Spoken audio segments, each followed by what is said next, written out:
Bonjour, aujourd'hui on va s'intéresser à une idée qui est en train de transformer un des rituels les plus connus de l'école, le conseil de classe. Comment on passe d'un moment qui peut être vécu comme un jugement à un véritable espace de dialogue constructif. C'est tout le défi du conseil de classe participatif. La question, franchement, elle mérite d'être posée. Pour beaucoup d'élèves, et même pour leurs parents, le conseil de classe, ça reste un peu une boîte noire. Un moment où on décide de leur avenir, mais souvent sans eux. Et si on changeait complètement d'angle? Alors, entrons dans le vif du sujet. Qu'est-ce que c'est au juste, ce fameux conseil de classe participatif, qu'on appelle aussi le CCP? Sur quoi ça repose? Le point central, vraiment, c'est le changement de posture. L'élève n'est plus seulement l'objet dont on parle, il devient un des acteurs principaux de la discussion. C'est lui qui prépare son bilan, qui prend la parole, qui participe à la recherche de solutions. C'est un vrai changement de paradigme. Pour que ça fonctionne, cette transformation s'appuie sur 3 grands principes, 3 piliers qui sont vraiment la structure de base du CCP. Le premier pilier, c'est l'idée d'une participation réelle. L'élève n'est pas juste là pour faire acte de présence.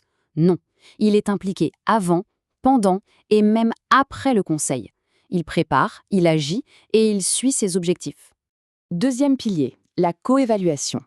Ici, l'idée, c'est de faire dialoguer 2 regards. Celui que l'élève porte sur lui-même, sur ses apprentissages, et celui de l'équipe enseignante.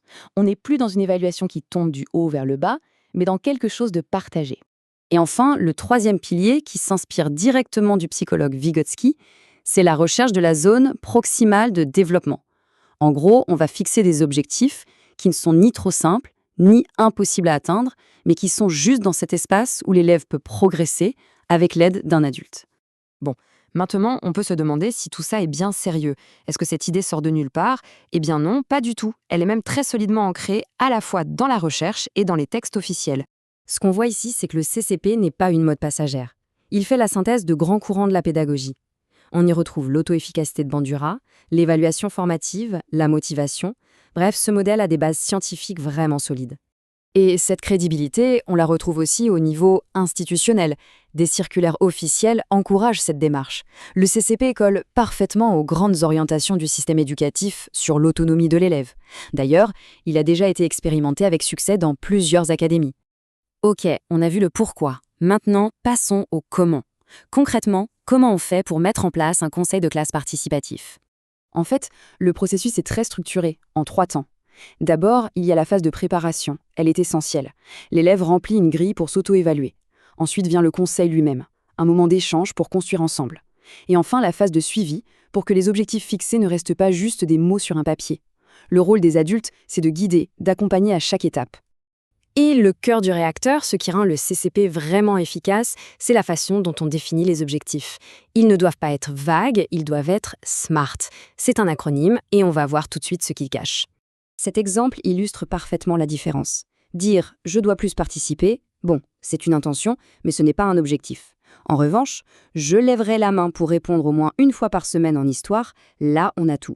C'est spécifique, mesurable, atteignable, réaliste et défini dans le temps. C'est ça, un objectif SMART.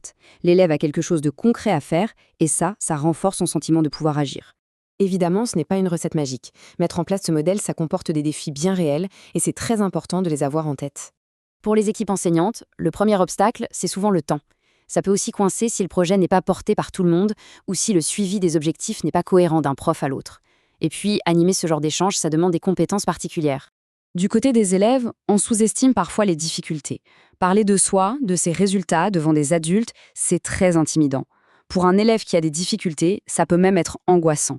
Il faut donc un cadre qui soit extrêmement bienveillant et sécurisant pour que ça marche. S'il ne fallait retenir qu'une seule chose, ce serait celle-ci. Le principe non négociable, la règle d'or absolue, c'est la co-construction.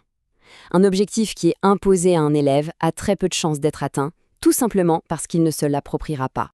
Et tout ça, ça nous amène à une dernière question, une réflexion pour aller plus loin. Si on rend les élèves co-auteurs de leur propre évaluation, on ouvre une porte. Alors, quelle pourrait être la prochaine étape? À quels autres domaines de la vie de l'école pourrait-il contribuer? La question reste ouverte.